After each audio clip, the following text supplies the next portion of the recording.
Hi guys!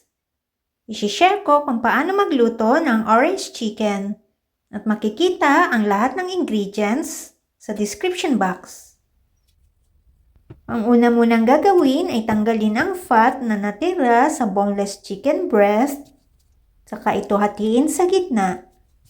Hatiin ito ng lengthwise.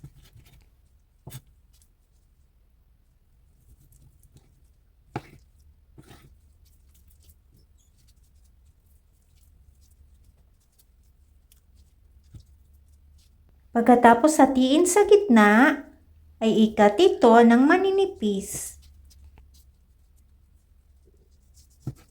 Pagkatapos itong hiwain ng maninipis, ay maglagay ng salt and ground pepper. Ibuhos ang orange juice at i-mix ito. And after mixing, takpan ito, ilagay sa fridge at i-marinate ng 30 minutes. After i-marinate ang chicken, mag-beat ng itlog at maglagay ng cornstarch. I-mix ito hanggang maging butter o hanggang maging shiny ang butter. Pag ganito na po ang consistency ng butter, ay ilagay na ang marinated chicken. I-mix ito hanggang ma-coat ng butter ang chicken. Pagkatapos itong i-mix at pag na-coat na lahat ang chicken ng butter, ay ilagay ito sa kawali na may pinainit na mantika.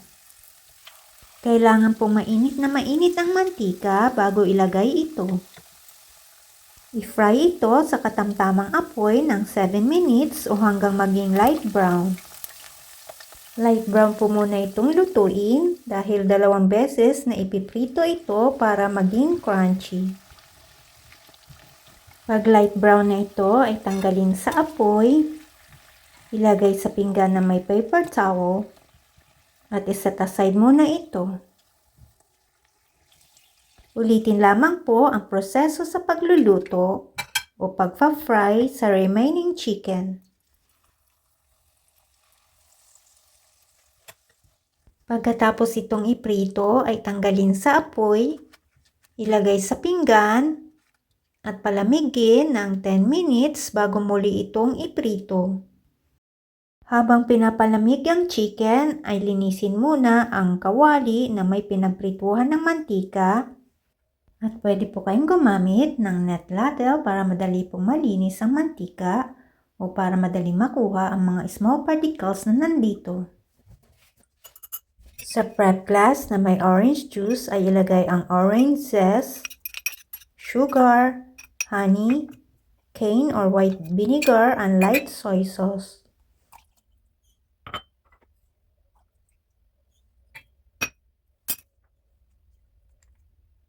Pag nailagay na lahat ng ingredients, ay i-mix ito hanggang ma-dissolve ang sugar, and after mixing ay iset aside muna ito. Pagkaraan ng 10 minuto ay muling iprito ang chicken hanggang maging golden brown o hanggang maging crispy ito.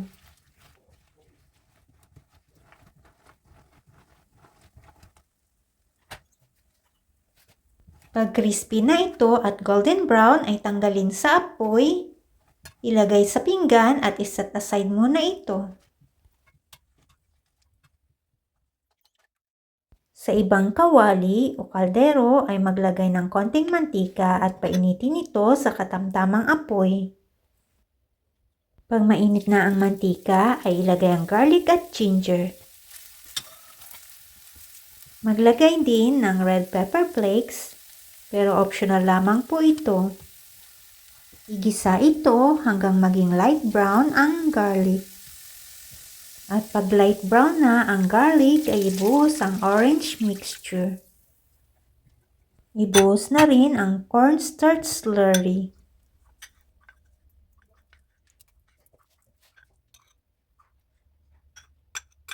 I-mix ito at lutuin hanggang ang sauce ay lumapot. At At pag malapot na ito ay ilagay ang fried chicken. I-mix ito at lutuin ng 2 to 3 minutes o hanggang ma-coat ang chicken ng sauce. Pagkatapos itong lutuin ay tanggalin sa apoy at ilagay sa serving plate. At bago ito i-serve ay pwedeng maglagay ng roasted sesame seeds. Para mas maganda ang presentation nito ay maglagay ng spring onion at sliced orange sa ibabaw nito. Pwede na po itong iserve at enjoy po. When good people pray, the Lord listens, but He ignores those who are evil. Proverbs 15 verse 29. Thanks for watching.